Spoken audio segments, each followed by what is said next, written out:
Bonjour à tous et à toutes, chers auditeurs. Bienvenue à cette toute dernière émission du combat spirituel. Aujourd'hui, nous voulons parler du sujet des démons et la prière. Bonjour, Pasteur Badé. Bonjour, Michael. En fait, on peut parler en premier d'exorcisme. Quand est-ce que la délivrance et l'exorcisme sont nécessaires?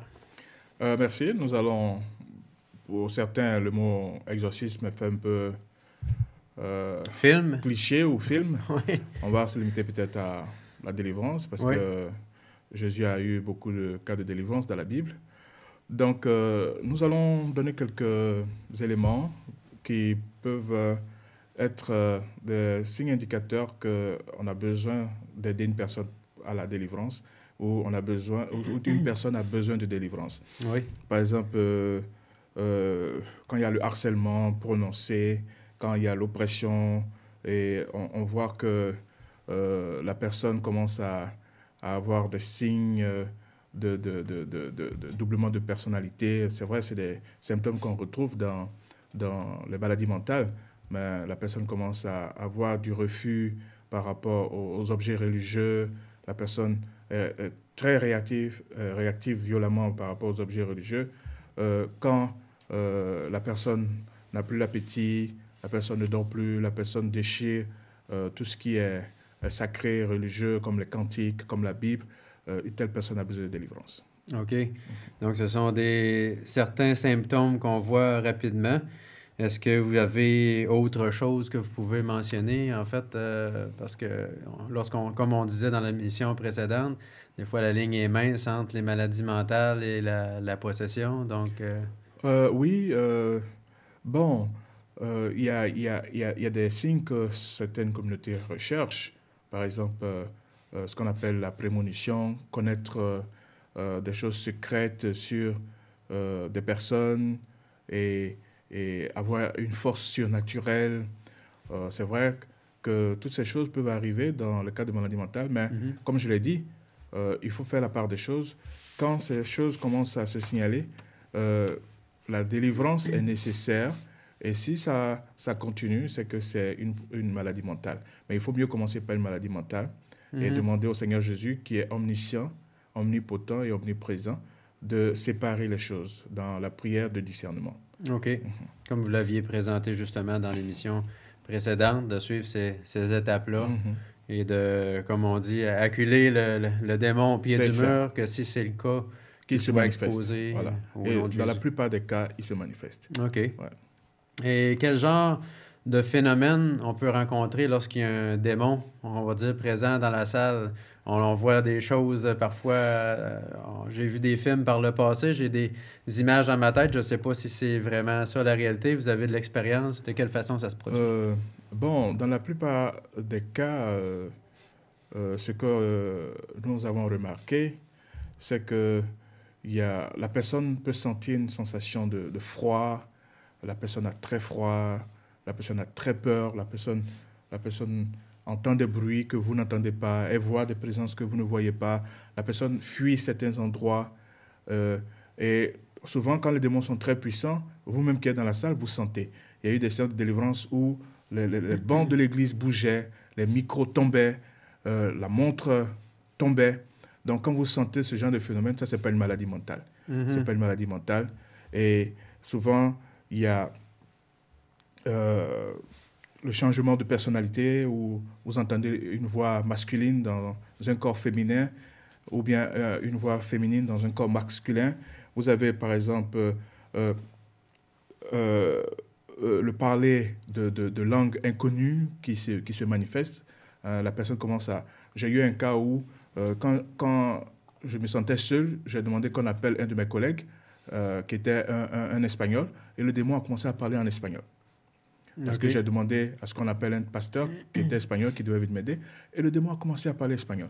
Donc, vous avez des objets qui se déplacent sans aucune voix, vous avez des insectes, vous avez une forte sensation d'odeur, ça peut être une odeur nauséabonde, ça peut être aussi une odeur agréable. Dans certains cas OK. d'esprit, c'est des odeurs de parfum agréables très forts que vous sentez. Et tout cela, vraiment, ça s'accumule. Il peut y avoir des insectes qui bougent, peut y avoir des animaux qui apparaissent, des oiseaux qui font du bruit sur le toit. beaucoup de choses qui se passent.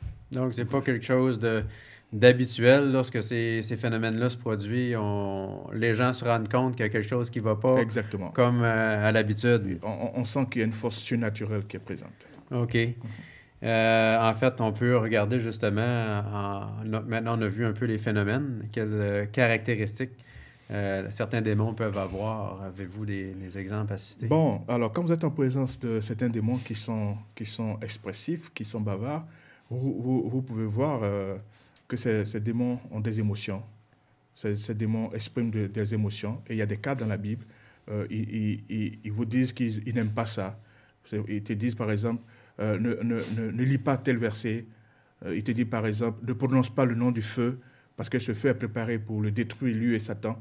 Donc il y a des choses qui te disent de ne pas faire parce que ces démons ont une personnalité, ont des émotions. Ils connaissent la Bible, les démons. Mhm. Ils nous connaissent. Certains démons nous connaissent très bien. On a des passages justement dans la parole de Dieu Oui, où oui. Satan lui-même cite les Écritures. Vous l'aviez dit Exactement. dans les Ils connaissent la émissions Bible. précédentes. Ils sont très intelligents. Et nous avons des passages bibliques pour tout ça, mais on n'a pas le temps de les lire ici. Ouais. Ceux qui seront intéressés peuvent vous contacter et vous pouvez donner ces passages bibliques. Mhm. Malheureusement, ces démons sont moralement dépravés. Et ça se sent. Alors, donc, ces démons ont un rebut de leur fin. Ils ne veulent pas entendre parler de leur fin.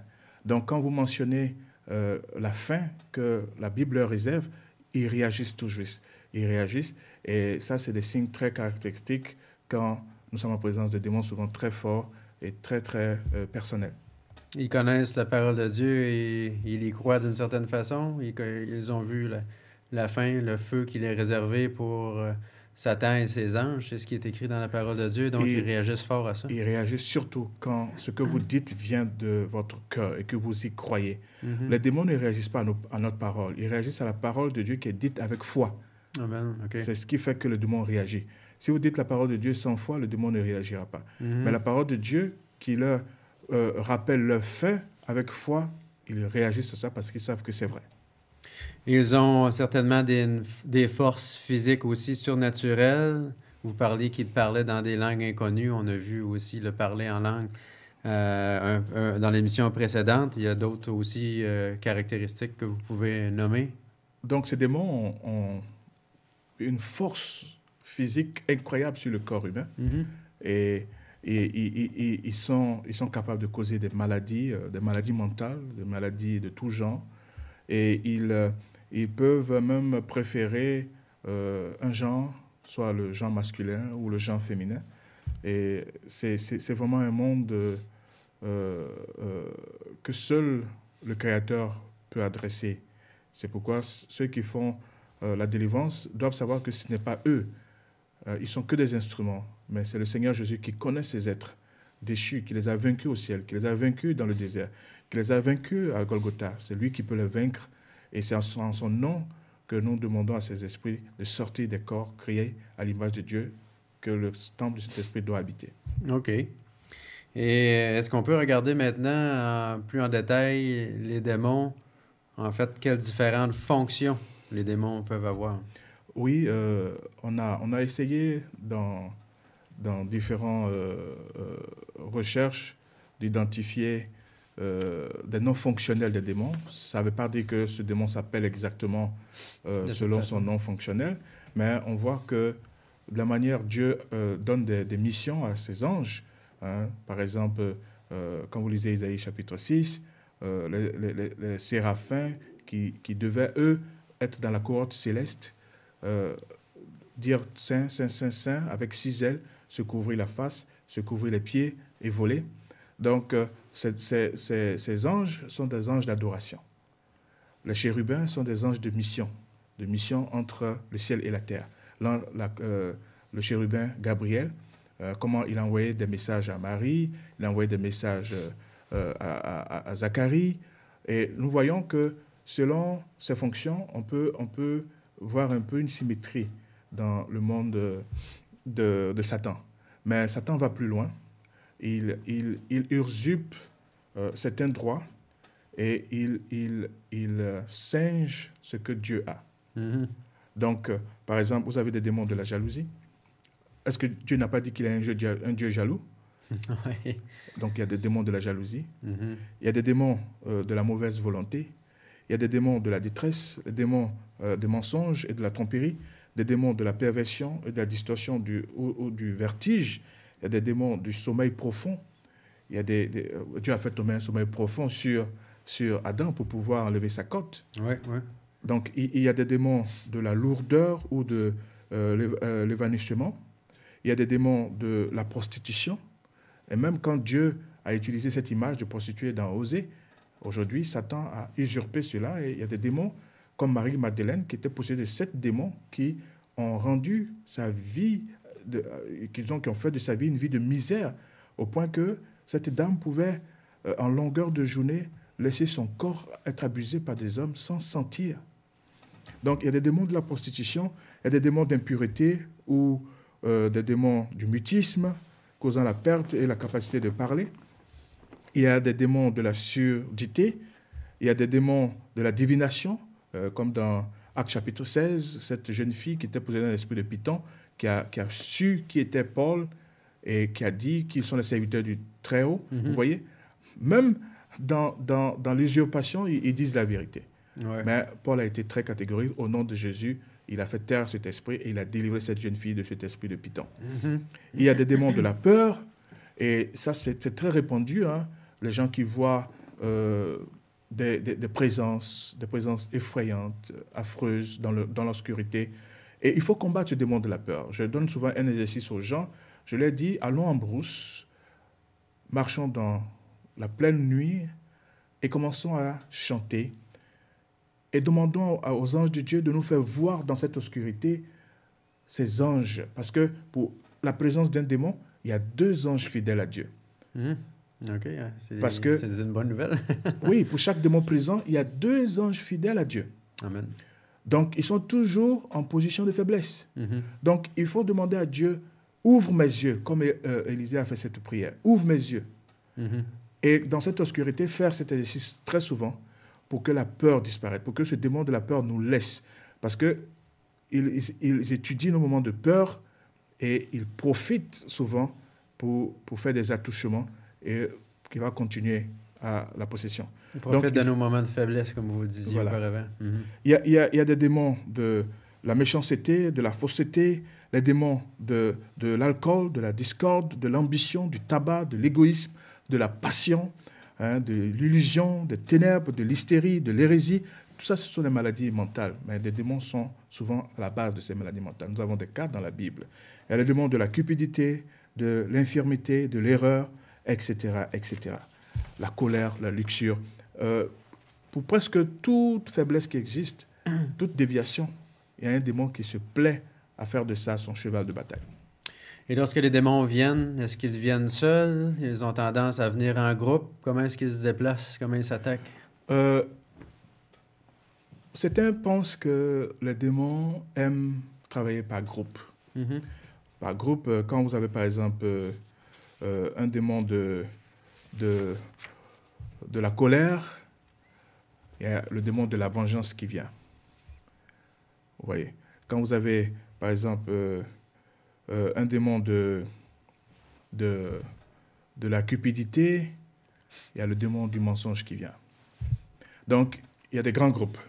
Donc, peut-être pour les citer, je peux parler des démons qui font du tort au corps humain, donc les démons de maîtrissure, qui peuvent affecter notre corps, donc tout ce qui peut affecter notre corps, comme l'intempérance, comme l'alcool, le tabac, tout ça, ce sont les démons qui viennent ensemble. Okay. Ensuite, il y a les démons de l'esclavagisme de certains péchés, des péchés qui sont pratiqués pendant des années, des péchés qui prennent partie intégrante, qui font partie intégrante de notre vie. Certains démons aiment se regrouper sur ce grand groupe-là. Donc, ils suivent les pactes ancestraux, ils suivent les lignées, ils suivent les tribus, et ces démons se perpétuent dans la... Donc, il y a les démons, par exemple, de l'adultère répété, les démons de la prostitution, ils reviennent ensemble, les démons de l'infidélité, ils viennent ensemble, etc. etc. Donc, les démons des pratiques occultes sont des démons tenaces, des démons qui résistent à la prière, parce que c'est des démons qu'on a cherchés par ambition du pouvoir, ambition de l'autorité, de la réussite, de la richesse. Donc, c'est des démons qui affectent la vie et qui cherchent à se perpétrer de génération en génération, à se retrouver dans des pratiques et à se forcer dans la vie des descendants de ces gens-là, de génération en génération. OK. Par rapport au Saint-Esprit, si on parle un peu de Dieu dans tout ça, est-ce que c'est possible que le Saint-Esprit demeure dans une personne après avoir péché, finalement? Oui. Dieu merci. Dieu n'est pas légaliste. Mm-hmm. Il est un Dieu d'amour, miséricordieux. Mais il faut toujours le lui demander. Il faut le lui demander. Et nous avons le cas de David, oui, dans Psaume 51. Mm-hmm. Il dit, après avoir péché, commis l'adultère avec Bathsheba, il dit, « Ne me rejette pas loin de ta face, ne me retire pas ton Esprit Saint. Rends-moi la joie de ton salut et qu'un esprit de bonne volonté me soutienne. » Amen. Oui. Donc, vous voyez, Satan va commencer avec l'accusation quand on a péché. Voilà, tu es sale, Dieu te rejette, Dieu s'éloigne de toi, ton ange gardien t'atourne le dos. Et ça, c'est faux. L'ange gardien est en train de dire, dis une prière, je suis là. Confesse, réponds-toi, je suis là. Et dès qu'on saisit cette opportunité, on dit, comme David, ne me rejette pas, ne me retire pas ton Esprit Saint, et Satan est vaincu au nom de Jésus. Amen. C'est une bonne nouvelle. Et comment est-ce qu'on pourrait justement prier de façon concrète pour obtenir la délivrance? C'est le sujet de l'émission. Je voudrais que les auditeurs retiennent, sans avoir nécessairement une formule magique, on s'entend, parce que Dieu nous a donné en Jésus la prière de Notre Père, une certaine structure à respecter. Est-ce qu'il n'y a pas un peu un équivalent par rapport à la délivrance? Les prières de délivrance doivent s'inspirer du Notre Père. Pourquoi? Notre Père qui est dans les cieux, que ton nom soit sanctifié. Ouais? Mis à part, que ton nom soit mis à part. Ça veut dire que celui qui prononce ce nom, celui qui prononce le nom de l'Éternel doit s'éloigner de l'iniquité. Donc déjà, cette prière est une force pour le combat spirituel. Donc quand on dit que ton nom soit sanctifié, que ta volonté soit faite dans les cieux. Parce qu'actuellement, dans les cieux, il n'y a que l'obéissance, il n'y a pas de désobéissance. Mm-hmm. La désobéissance est maintenant sur la terre. Donc le Notre Père déjà regroupe la prière clé pour le combat spirituel. Mais comme je le disais tantôt, les esprits sont légalistes. Et on a plusieurs cas dans la Bible où Jésus a demandé au Père à quel moment ce cas a eu lieu pour s'y conscrire, où les esprits ont discuté avec Jésus, on ne veut pas quitter cette région parce qu'on a un droit de rester dans cette région. La Bible n'est pas allée en détail, mais c'est ce que ça veut dire. Mm-hmm. On a un droit de rester dans cette région. Si tu nous chasses de ce corps, on veut rester ici et on veut même aller dans ces pourceaux, dans Matthieu chapitre 8 et Marc chapitre 5. Donc, quand on veut faire la prière de délivrance, il faut être précis. Et par exemple, il faut invoquer le nom puissant de Jésus-Christ. Il ne faut jamais dire Jésus simple, parce qu'il y a plusieurs types de Jésus. Hein. Mm-hmm. Jésus, ça veut dire sauveur. Chez moi, il y a des gens qui s'appellent Jésus. Donc, il faut dire Jésus-Christ de Nazareth, l'agneau de Dieu. Il faut être spécifique. Il faut dire, par exemple, je renonce totalement et spécifiquement à toute forme de rébellion et d'idolâtrie. Je rejette toute divination, quel que soit le contact que j'ai cherché avec les esprits ou les guides spirituels. Parce que tout ce qu'on a fait, Satan va nous le rappeler. Tu n'es pas digne de faire cette prière, voilà ce que tu as fait. Il faut le dire déjà dans la prière. Satan, je dis ce que j'ai fait parce que Dieu le sait. Et je le dis pour que toi, tu saches qu'à partir d'aujourd'hui, c'est scellé et c'est lavé dans le sang de l'agneau. Et tu dis, par exemple, je regrette tout sacrifice, toute dédicace, toute cérémonie qui me lie au démon. Il faut ensuite dire, je me mets totalement sous l'autorité du Seigneur Jésus-Christ afin qu'il brise tous ces liens occultes. Ouais, il faut être très spécifique. Il faut avoir un petit cahier où on fait l'historique de tous ces liens occultes. On a des questionnaires qu'on peut laisser si les auditeurs vous contactent. Il faut faire cet historique et présentez tout ça dans la prière. Je crois aux promesses de Dieu, d'être purifié par le sang de Jésus-Christ. Et je prie pour que toute influence de la sorcellerie ou du satanisme, par exemple, la culture, la planche de Ouija, comment on dit ça, Ouija, Ouija board, la planche de Ouija, des cartes de tarot, si vous êtes allé voir un médium, il faut citer tout ça.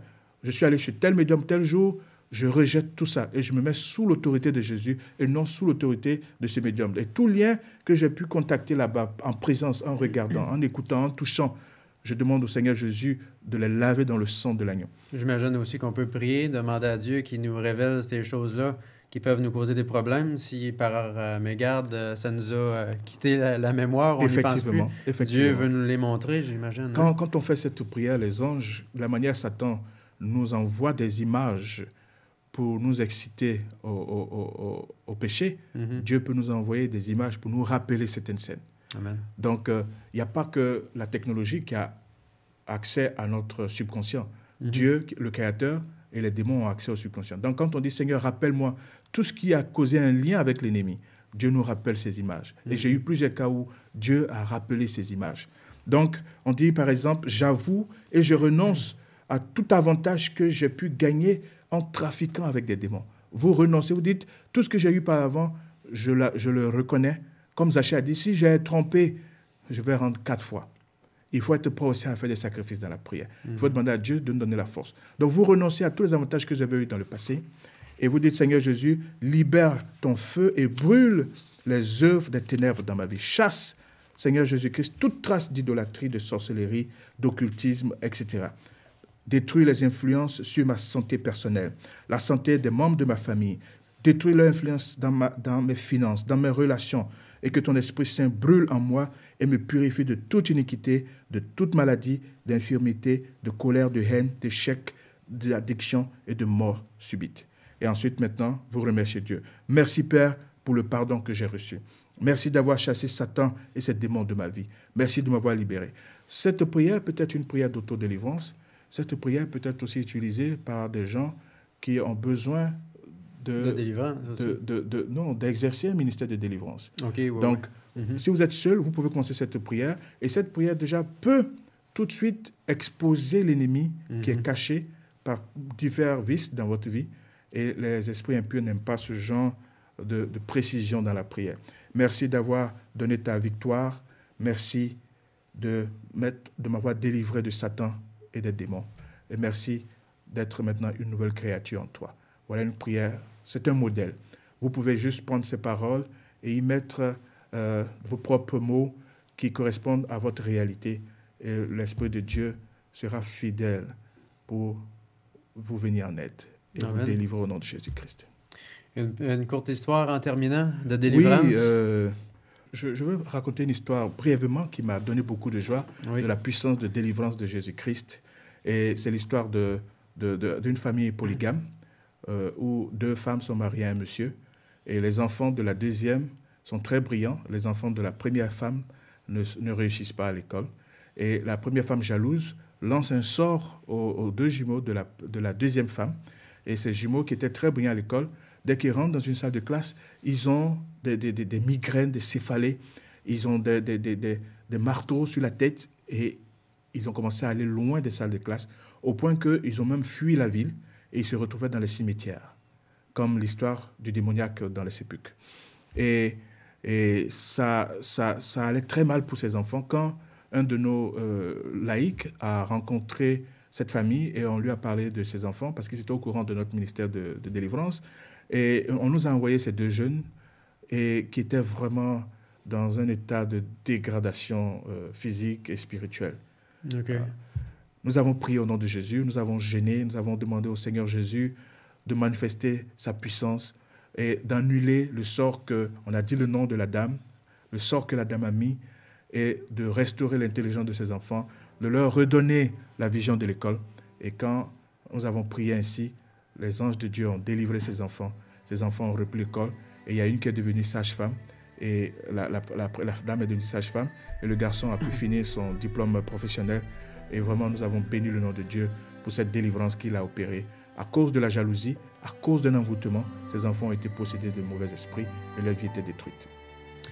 Amen. Merci pour vos belles histoires, Pasteur Badé. Merci d'avoir été avec nous Merci, au cours de Michael. cette émission, Le Combat spirituel. Ça a été un privilège de pouvoir faire ces émissions en votre compagnie. J'ai été très honoré et très heureux et merci pour l'invitation. Que toute la gloire revienne au Seigneur. Amen.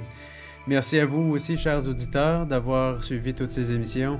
Et nous prions que vous aussi, peu importe où vous soyez dans le monde, que vous trouviez la délivrance en Jésus-Christ notre Sauveur et la joie et la paix, et que nous nous retrouvions pour le bonheur éternel.